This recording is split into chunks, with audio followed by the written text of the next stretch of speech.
Good morning, everyone. My name is Annie. I'm calling in from the unceded territories of the Musqueam, Squamish, and Tsleil-Waututh First Nations.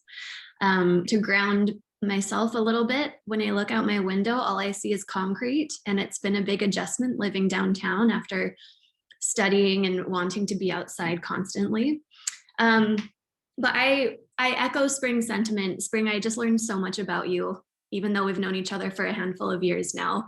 And I couldn't emphasize more to the just, you never know what experience is going to lead you anywhere.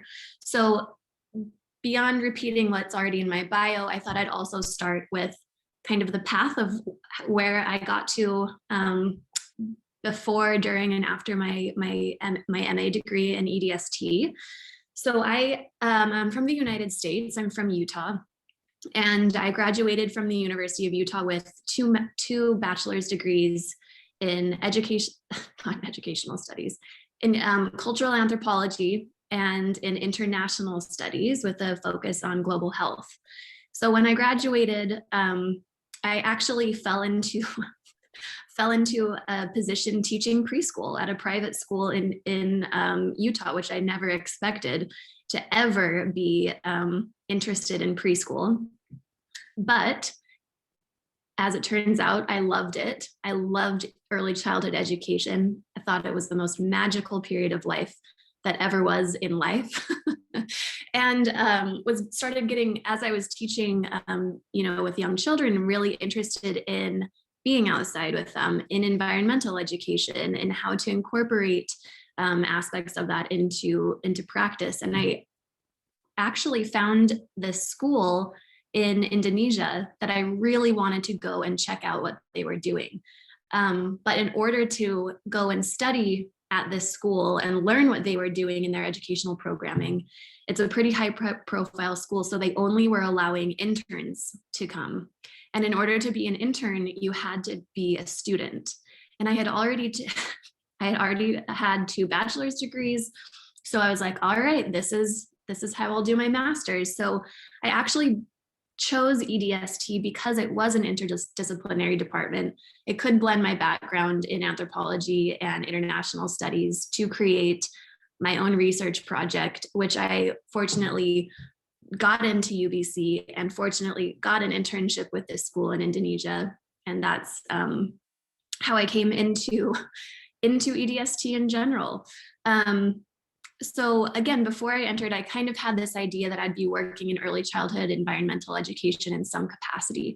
But now it's changed course.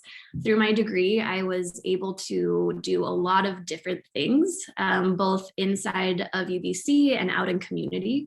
I worked with Raycam Community Center on the downtown east side. I also worked for a year at the UBC Learning Exchange. I worked with a nonprofit for a summer that I currently work with now. So I knew that community engagement was something that I wanted to incorporate into my work in some capacity. And so I really focused my efforts in grad school of having jobs, having volunteer experiences, being in this community, no matter what I was studying or where I thought I wanted to go. I also, love teaching, and so was a TA and a lecturer in a course in the Ed Psych department for teacher educators, and also guest lectured in a bunch of early childhood courses through various ways. So my time in grad school was spent, a lot of it was spent outside of EDST, but again, just trying to take opportunities to explore paths that I thought were interesting. And they've led to post EDST. I actually got a job with one of the nonprofits that I worked for over the summer. And spent the last 2 years as a community coordinator for the programming in the Lower Mainland. So overseeing partnerships and programming for people that are experiencing barriers to educational support. The nonprofit is called Frontier College, and it's a a very old national literacy organization, and we again provide free educational programming. So maybe we'll talk about it a little bit later, but I've been able to use a lot of like the critical theory and a lot of the knowledge that I've gained in EDST to shape my work now. But a lot of my time in EDST was always trying to apply it outside into my positions that I was having in community.